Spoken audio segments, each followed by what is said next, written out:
Donc l'association Frais Demande est basée à Saint-Jean-du-Gard ainsi qu'à Anduze. C'est une association qui est tournée vers les autres et qui intervient dans le domaine de l'insertion, dans le domaine de l'accueil. C'est-à-dire qu'on a un lieu ressource qui s'appelle Ricochet et à Saint-Jean et à Anduze, qui permet l'accueil de personnes qui ont besoin de renseignements administratifs, qui ont besoin de rechercher un emploi ou qui ont un projet et qui veulent se renseigner sur l'environnement par exemple, ou sur des perspectives d'emploi, ou sur la création d'activités. L'ADAEC est une association qui existe depuis maintenant 5 ans et qui propose donc l'accompagnement en zone rurale, l'accompagnement à la création d'entreprises. Donc la particularité de l'ADAEC en fait, c'est qu'on a 15 permanences réparties dans les Cévennes. Donc on travaille en zone rurale au plus proche des personnes pour leur apporter le service, un service de proximité. Notre action en fait, c'est de travailler le projet dans sa faisabilité économique. Donc on travaille en fait sur le marché, sur l'aspect financier, sur l'aspect juridique. On aide les personnes à déterminer quelle est la meilleure forme juridique adaptée à leur projet. On a réuni des personnes en fait qui nous semblaient intégrer le concept de l'économie sociale et solidaire, qui est un concept très très large et qu'on essaye en fait de rendre le plus large possible parce qu'on s'est rendu compte en fait qu'il y a un tas de créateurs qui rentrent dans le champ de l'économie sociale et solidaire, qui ne le savent pas forcément, qui achètent à des fournisseurs locaux, qui font du recyclage, qui travaillent en direction de l'environnement et qui s'inscrivent dans du développement local et donc qui font partie de l'économie sociale et solidaire.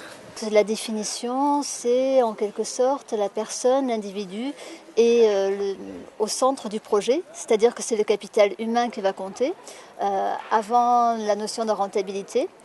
Cependant, dans l'économie sociale et solidaire, il y a aussi le terme économie, donc ça nous paraissait important de faire un marché pour qu'il y ait une dimension aussi de vente et de présentation des productions, de ce qui est fait.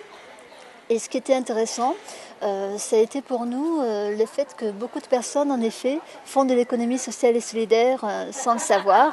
Par exemple, ça peut être la mobilité, créer du lien social, et ça a permis d'avoir une réflexion, en tout cas, sur cette approche-là.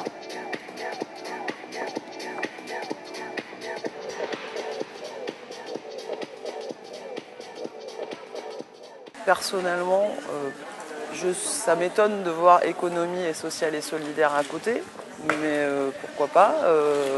Après, moi je me sens solidaire dans le sens qu'on travaille à plusieurs, on essaye de...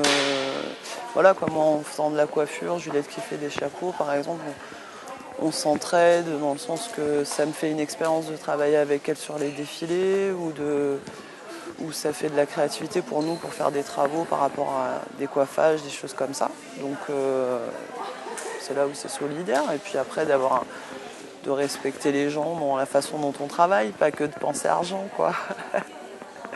J'ai été inactive pendant un temps parce que je m'occupais de mes enfants et j'ai eu envie de trouver une activité manuelle parce que je suis quelqu'un de manuel, mais aussi où je puisse sortir, voir des gens. Et aussi que je puisse pratiquer toute l'année dans la région. Donc toute cette réflexion m'a amenée à devenir coiffeuse à domicile, qui est un métier d'artisan où on rencontre du monde tout le temps. Et en étant à domicile, je peux adapter mon temps à ma vie de famille. Voilà.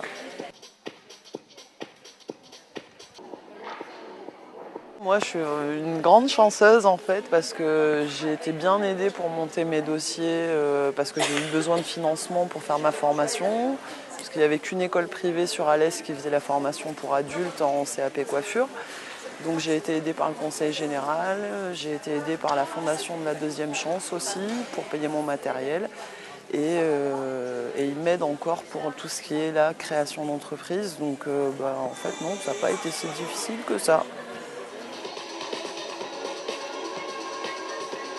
J'ai toujours aimé ça. Depuis petite, je bidouille des chapeaux avec les moyens du bord, quoi. Et Et puis j'ai fait une formation de couture, stylisme. J'ai fait un BEP couture, une école de stylisme et puis j'ai arrêté parce que le stylisme c'était pas mon truc, le milieu ça me plaisait pas. Et puis j'ai trouvé une formation de modiste et puis voilà, alors j'ai pu vraiment...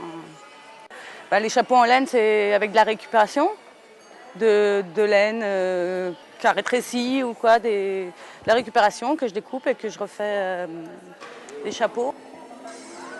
On était suivis par ricochet en fait, on s'est rencontrés un peu par ce biais-là.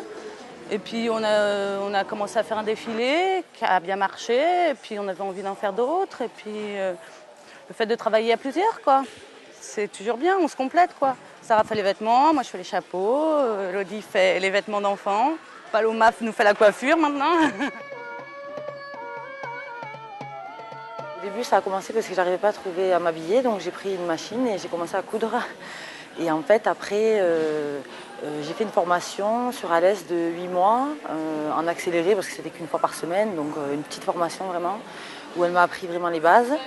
Et après, j'ai appris en faisant, en fait. Mon but, moi, c'est d'organiser des défilés, parce qu'un habit sur un cintre, pour moi, c'est un habit mort. Il faut qu'il soit sur un être vivant et qui bouge et qui soit mis en volume.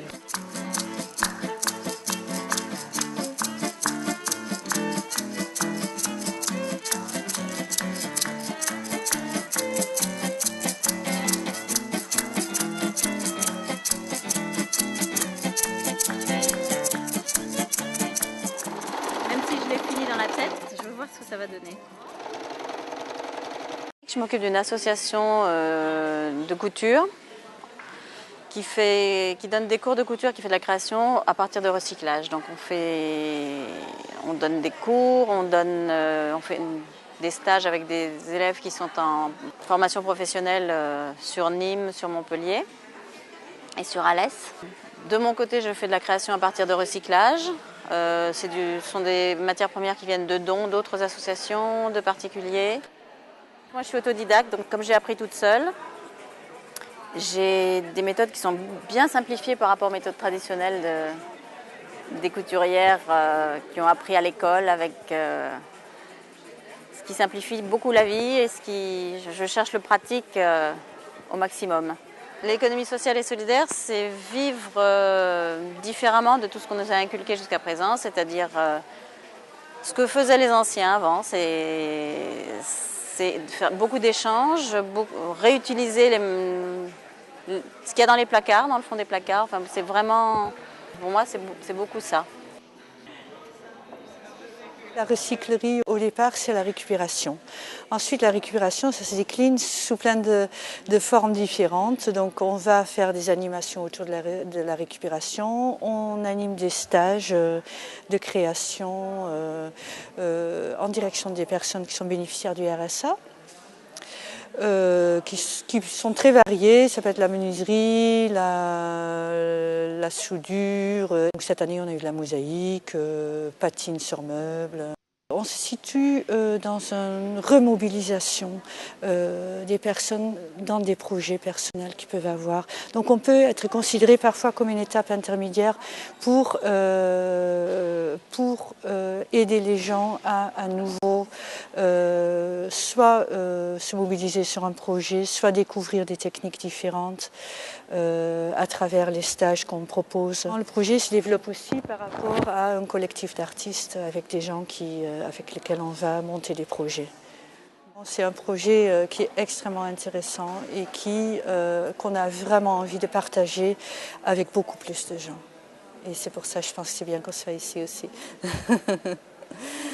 C'est aussi une économie alternative qu'on perçoit ici aujourd'hui. C'est-à-dire que quand on parle d'économie sociale et solidaire, c'est très large, puisque ça va à des associations qui produisent quelque chose en termes de services ou ou de biens jusqu'aux coopératives, aux mutuelles, etc. Là, on est dans une forme d'économie qui associe un peu une recherche, une autre façon de faire de l'échange de biens et de services, une autre façon de mettre les prix, une autre façon de présenter les produits. Voilà, c'est une autre façon de vivre l'économie qui est là aujourd'hui présente. Et ça, je trouve que c'est important parce que finalement, dans le mois de l'économie solidaire, c'est pas évident qu'il y ait pléthore d'événements comme ça. C'est pas forcément en fait la structure qui est mise en avant, c'est le sens. Et normalement, dans l'économie solidaire, il y a les deux. Il y a effectivement la structure et le sens, mais c'est surtout le sens. On est en présence d'une économie alternative et solidaire, on pourrait appeler ça comme ça. Et c'est vraiment autour de la personne, l'humain, on sent bien que c'est l'humain qui est au centre du projet économique. Et ça, c'est très fort dans cette journée-là.